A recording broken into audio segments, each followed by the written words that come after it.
This is actually for those that don't understand what Nnamdi represents and what he said before people started following him. Almost everything he predicted is what is playing out before us now, and some people are playing it down as if he's the cause of the problem or the predicament that they're facing in life. If you know Mazamukano, or maybe you listened to him back then in 2015, 16, 17, 18, downwards, or upwards rather, even downwards, like 2014, 2015, thereabouts, you will still understand that Master McCann is not the person, the kind of person that love violence or see people going through pains or drive joy in making sure that people are passing through facing persecution.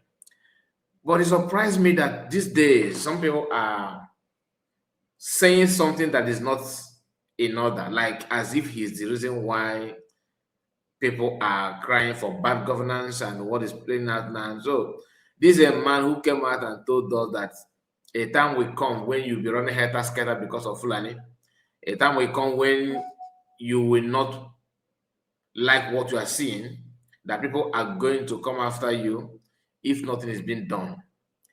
So when you look at all those things, you realize that he came out for a reason. And let's not forget that this man, Mazen Namarkan, once protesting against insurgency and bad governance in London. And most of the people who are wishing to buy him today have not done anything to make Nigerian work like he has done. They have not actually put anything or sacrificed anything to make it work. You need to understand that when people talk about Mazen Namarkan, oh, he did this, he did that, he caused this, he caused that, I don't think they know him actually. This is my personal opinion. Why am I saying all these things? What he said about the coming of Tinubu, okay, and Tinubu confirming that today, that truly I am Buhari, Buhari is me. Do you understand? That we are partner. Meaning there was a written agreement or gentleman agreement between the North and the West. You from East, your own is to fight your brother and wish him being pie and all that. I wanted to listen to what Buhari said, what Tinubu said here. All right, pay close attention. It may help you if you actually mean good. If you still have any genuine spirit in you that's still left. So let's. The truth is, I took over for myself.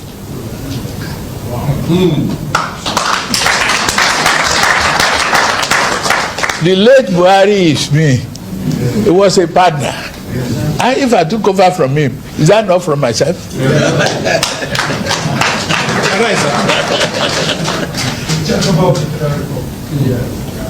So, if something is wrong, fine. Live with it, correct it, move on. The life voyage is not going to be easy. And so many of you that are traveling with me, I can only stand before you and say you will not regret it.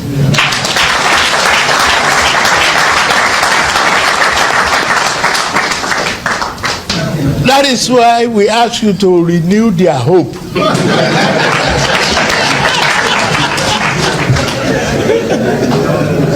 If they don't want to see the hope in the roads that we bridge, in the children we raise, in the economy we are growing, we lend them Jiggy Bola.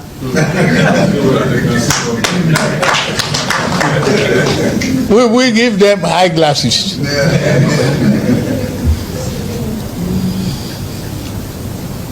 I can assure you, this is whatever you say I do. But one thing that you need from me is a promise that I won't run away from your family. Because the deal I was made with Yoruba is that after Buhari, Tinubu will go. This is where Mazamukano's message came in. This is where the message comes, and I want you to listen to everything Mazamukano said here, then which is what Tinubu just, validated. He just validated it now. Listen to what Mazagana said here. There was a deal between them, both of them, and that is what Tinubu is trying to, brag with. Listen. Because the deal Awasa made with Yoruba is that after Buhari, Tinubu will go in as the president of the zoo. That was the deal they cut. That was why they put in Banjo as the vice president. Some of you don't know this, but of course we know. That was the deal they cut. That brought AD.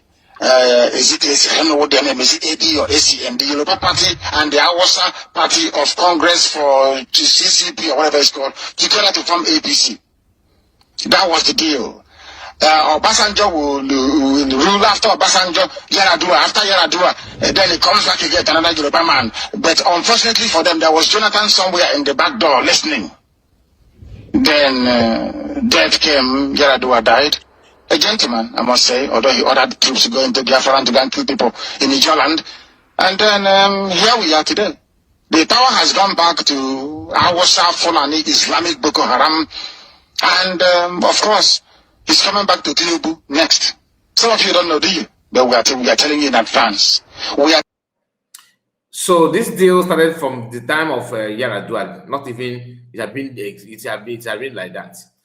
Do you know that what Yoruba will not take it that an Igbo man, Igbo people produce vice president, and after vice president, after that regime, then another Igbo man will come as a president.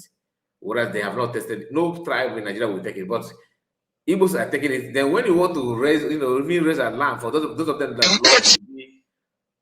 love to be in one Nigeria, they will tell you that you are making noise. I will not everywhere.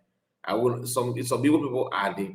That's why some people. I heard this from for the first time from I think one guy from Ekpa. In one of his videos, he said that the problem of Igbo man is an Igbo man. So recently,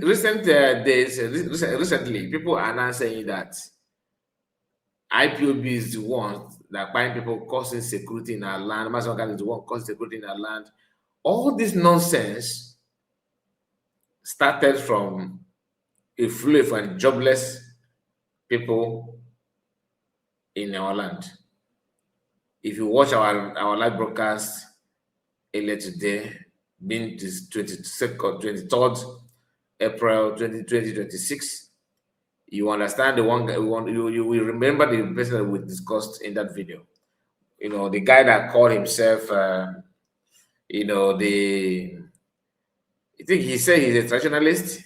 I don't know what he called himself, but the question of the truth of the matter is that he's one of those that are enabling this nonsense going on in our land today. Look at this picture you are seeing here now. Okay, these are part of the problem. You remember we talked about them right in our main platform. The one on red cap here, Udele, Ikenga, and this guy from Ekpa State he has joined them now. I didn't know that he's also one of them, but he's not a kind of as bad as others, but he's part of the problem, of course. Or together with Yan Baba and rest of them, Joe Vicar of this world.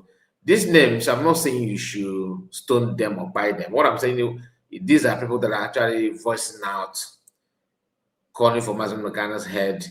Like the one on Red Cap said that Makana should be handed over to him and his team to bury alive. That is a traditionalist demanding to bury somebody alive in Igbo land. Just think of it.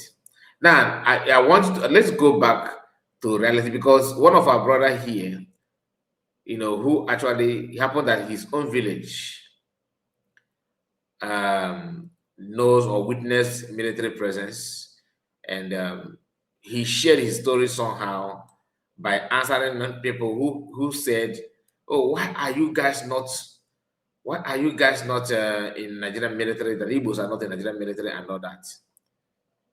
The guy managed to answer them in a very, very, decent way. And I played this in our live broadcast, but I want to bring it here because I want us to get used to this. This information is very, very important. Hear it once again. See, The Nigerian military is complaining that Southeastern youths are no longer joining the army. Okay. In fact, according to official reports, out of 38,000 slots available nationwide, only 123 applications have come in from the Southeast. So the army is now calling on Southeast governors and traditional rulers to encourage their youths to come and take up their slots. Now, first things first, before now, Igbo officers have served diligently in the Nigerian army. In fact, you can't talk about the history of the early post-independent Nigerian army without mentioning the Igbo officers that helped to build that institution. Yes. You can't talk about Nigerian army without mentioning names like Major General Aguiyi Ironsi, Lieutenant Colonel Odumegwu Ojukwu, Brigadier General Philip Njoko, Major General Alexander Madiebo, Lieutenant Colonel Ato Unegbe, and so on and so forth. Even recently, one of the finest chief of army staff that this country produced is an Igbo officer, General Ihejirika. So the Igbo man had contributed his quota and paid his dues in the Nigerian army. You get it? And the question is, how come the Igbo man is no longer interested in serving in the same institution that he helped to build? Why? Because this lack of interest started recently, I think around 2015. And I'm going to give you 4 reasons why the Igbo youth seem not to be interested in the Nigerian army. Continue. Now, these are my personal opinions from personal research and observation. Reason number 1 is the evil of Operation Python Dance and other related military operations in the Southeast. Igbo youths came out to exercise their right to self-determination. And instead of addressing their grievances, you threatened to treat them in a language that they would understand. And you went ahead to carry out that threat by sending in military action that led to the death of a lot of people and the disappearance of even more people. And as of today, reports by different reputable organizations, including Amnesty International, have not been addressed. The military had continued to live in denial. And this led to a major breach of trust between the Igbo youth and the Nigerian army. You cannot treat somebody like an enemy and still expect them to join forces with you. Not lie.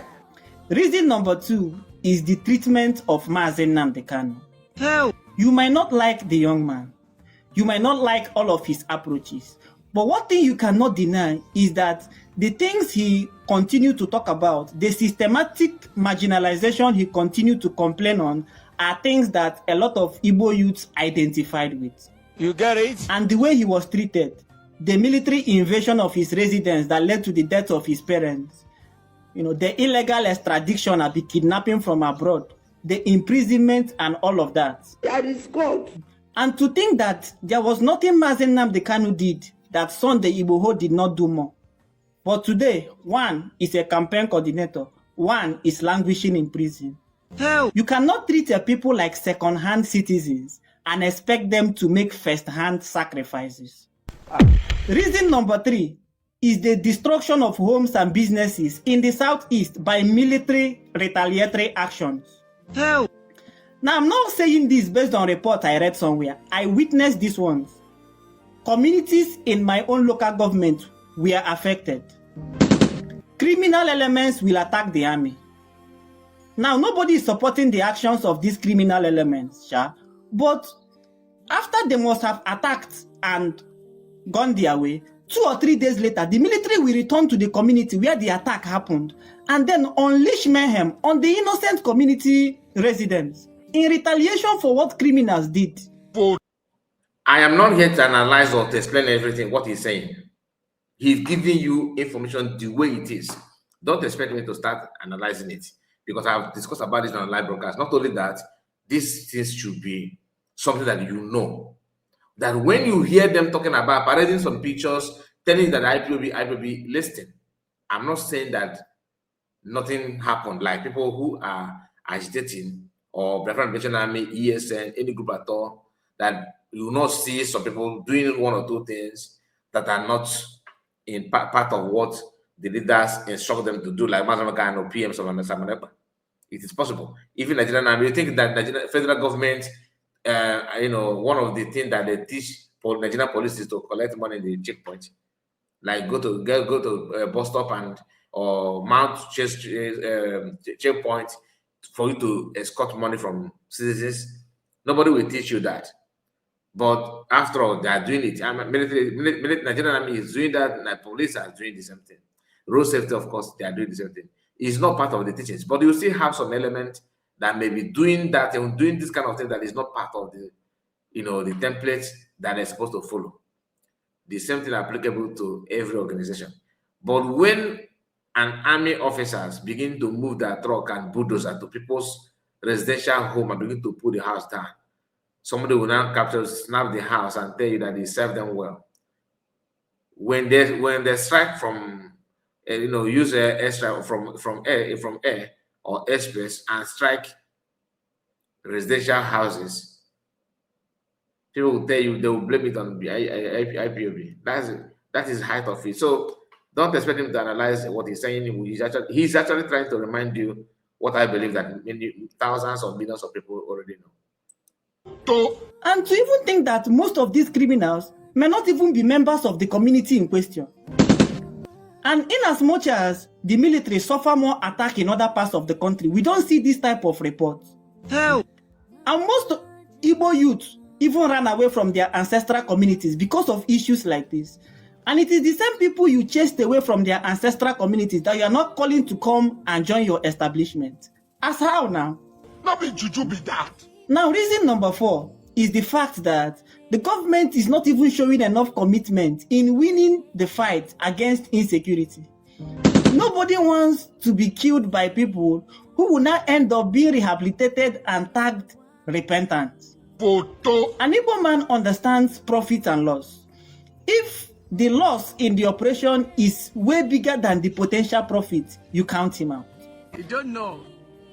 So instead of calling on people to come and join a dysfunctional system, you should first of all fix the system, and the people that will join will come naturally. We must learn a lesson. And meanwhile, I remember sometime last year, Central Bank of Nigeria released list of 28 new directors. And out of this number, 7 came from Southwest, 7 came from Northwest, and only 1 came from Southeast. We didn't see the CBN complaining that Igbos do not have enough numbers. We should come and apply more.